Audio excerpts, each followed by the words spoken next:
The Denver Nuggets lost out on more than just a championship run last season, and it was all due to the injury bug. Knowing that Jamal Murray was going to be sidelined for an extended period of time, the Nuggets had no choice but to adapt. The first logical replacement would be Monte Morris, but the Nuggets knew they had to replace Murray's scoring and playmaking with more than just Morris. Nikola Jokic would be the lead scorer and playmaker, but it was Michael Porter Jr. who would take up the opportunity to be Denver's second option every night. After sinking 19 points per game in the 2020-2021 season as a third option, it looked like it was finally time for his major statistical breakout, of a big enough magnitude to keep Denver in the contention window until Murray returned. But unfortunately, it didn't work out that way.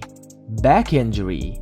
MPJ struggled at the beginning of 2021-2022 season, more than he ever had in his NBA career. In the 9th game of the year against the Houston Rockets, Porter went in for a transition dunk and flat tired, coming up gimpy after his leap, and clearly showing some signs of discomfort. After a few days of resting, it started to become clear that MPJ was out for an unpredictable period of time, having re-aggravated his back injury that was already giving him trouble during the preseason. MPJ had to have a surgery to relieve pressure on a vertebrae in his lumbar spine, and right after the surgery, Porter immediately felt relief in that area. But the Nuggets were playing it safe.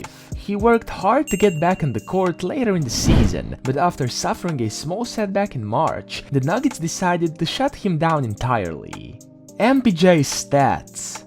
So 9 games, roughly 33 quarters of action, and just 265 total minutes were all MPJ had to truly navigate his new role and develop as a second option. If Porter had stayed healthy, who knows how far Denver would have come. In the 17 games Porter played after Murray went down against the Warriors on April 12th, he averaged 33.4 minutes, 23.5 points, 6.1 rebounds, and 1.5 assists per game, shooting 56% from the field and 48.9% from three-point range. Those numbers are absurd, especially the shooting efficiency. His true shooting during the stretch was 70.2%, even though he averaged nearly 8 three-point attempts per game. Nobody in NBA history has ever done that for a full season. But those numbers probably represent a brief glimpse of Porter's ceiling. Porter thrived, and though he still has other parts of his game that need to improve, they will mature with time. With more games played, he'll become a better passer, a better defender, and overall a smarter player in general. There's no reason why that couldn't happen if MPJ plays another 200 games. Unpredictable career.